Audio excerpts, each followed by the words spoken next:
অসহযোগ আন্দোলন ঘিরে দেশের বিভিন্ন স্থানে সংঘর্ষ এবং ধাওয়া পাল্টা ধাওয়া হয়েছে, ভাঙচুর ও অগ্নিসংযোগ করা হয়েছে রাজনৈতিক দলের কার্যালয় সহ যানবাহনে। পরিস্থিতি নিয়ন্ত্রণে আনতে রাবার বুলেট ও সাউন্ড গ্রেনেড ছুড়েছে আইনশৃঙ্খলা বাহিনী। অসহযোগ কর্মসূচি ঘিরে ব্রাহ্মণবাড়িয়ায় সংঘাত, দফায় দফায় সংঘর্ষ হয়েছে দুপক্ষের। উত্তেজনা ছড়িয়েছে গ্রামেও, ভাঙচুর অগ্নিসংযোগ করা হয় বেশ কিছু যানবাহন, গুলিবিদ্ধ সহ আহত হন অনেকে।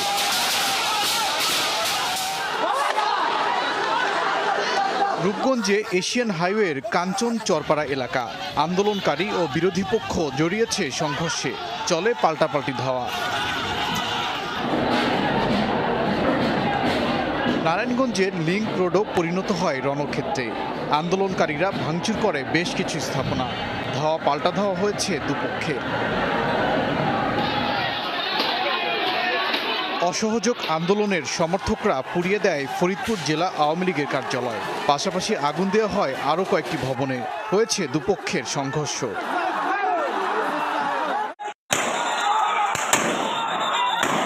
আন্দোলনকারীদের সাথে পুলিশের ধাওয়া পাল্টা ধাওয়া হয়েছে ঝিনাইদহে, পরিস্থিতি নিয়ন্ত্রণে টিয়ার শেল ও সাউন্ড গ্রেনেড ছোড়ে পুলিশ। রণক্ষেত্র দিনাজপুর সদর আসনের এমপি ও হুইপ ইকবালুর রহিমের বাড়িতে অগ্নিসংযোগ করা হয়েছে, আগুন দেওয়া হয়েছে পুলিশের গাড়িতেও।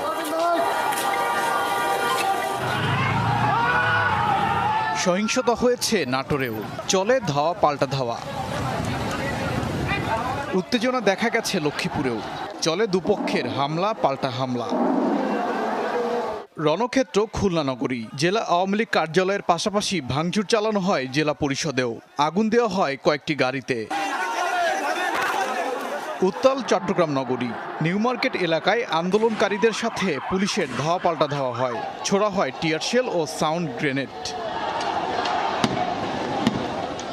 একই চিত্র সিলেট নগরীতেও, পুলিশের সাথে আন্দোলনকারীদের চলে ধাওয়া পাল্টা ধাওয়া।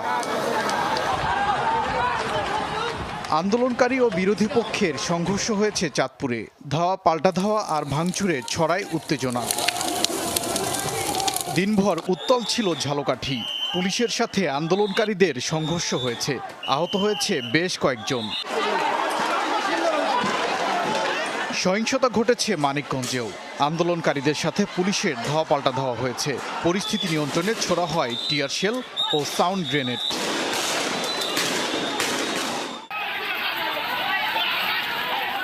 কুমিল্লায় আন্দোলনকারীদের ধাওয়া দিয়েছে বিরোধীরা, এ সময় গুলিবর্ষণ ও ককটেল বিস্ফোরণের ঘটনাও ঘটে। পঞ্চগড়ে সংরক্ষিত মহিলা আসনের সংসদ সদস্য, আওয়ামী লীগ কার্যালয় সহ নেতাকর্মীদের বাড়িতে ভাঙচুর ও অগ্নিসংযোগ করা হয়েছে।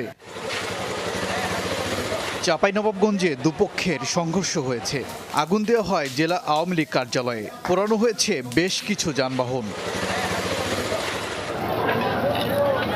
গাজীপুরের শ্রীপুরে আগুন দেওয়া হয় দুটি বাসে, এছাড়া বিভিন্ন স্থানেও সড়ক অবরোধ করে বিক্ষোভ হয়েছে। ওবায়দুর রহমান, যমুনা নিউজ।